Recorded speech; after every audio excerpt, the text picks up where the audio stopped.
আসসালামু আলাইকুম, welcome back to my new cooking video. আজকে আমি আপনাদের দেখাবো আলুর মাটন রেসিপি। তো চলুন দেখে নেওয়া যাক। এখানে আমি কিছু বড় আলু নিয়েছি, 8 থেকে 10টার মতো।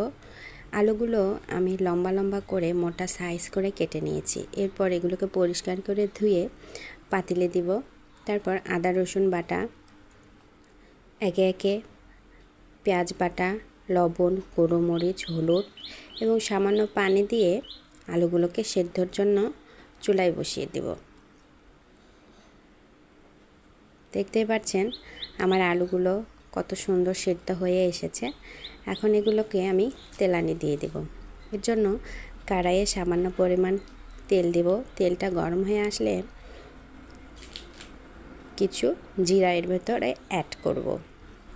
জিরাগুলো যখন ফোটানো শুরু হয়ে যাবে তখন আমি সেদ্ধ করে রাখা আলুগুলো এর ভেতরে দিয়ে অনবরত নাড়তে থাকব। যখন আলুগুলোর পানি একটু শুকিয়ে আসবে এবং ভাজা ভাজা হয়ে আসবে, ঠিক তখন আমি এগুলোকে চুলা থেকে নামিয়ে নেব। খাবারটা গ্রাম অঞ্চলের অনেক প্রিয় একটি খাবার। যখন গ্রাম অঞ্চলে আলুর চাষ হয়, আলু তোলা হয়, ঠিক তখন কিন্তু গ্রামের মানুষ এইগুলো খেতে খুবই পছন্দ করে। এই খাবারটা আপনারা সকালে, বিকালে, যে কোনো সন্ধ্যার নাস্তায় রাখতে পারেন। এই খাবারটা কিন্তু খেতে অনেক মজা লাগে। ছোট বাচ্চাদের সবচেয়ে বেশি পছন্দের খাবার এটি। যাই হোক, আজকের ভিডিও এ পর্যন্তই। আমার ভিডিও যদি আপনাদের ভালো লেগে থাকে অবশ্যই চ্যানেলটি সাবস্ক্রাইব করবেন এবং আমার পাশে থাকবেন। ধন্যবাদ সবাইকে। টাটা।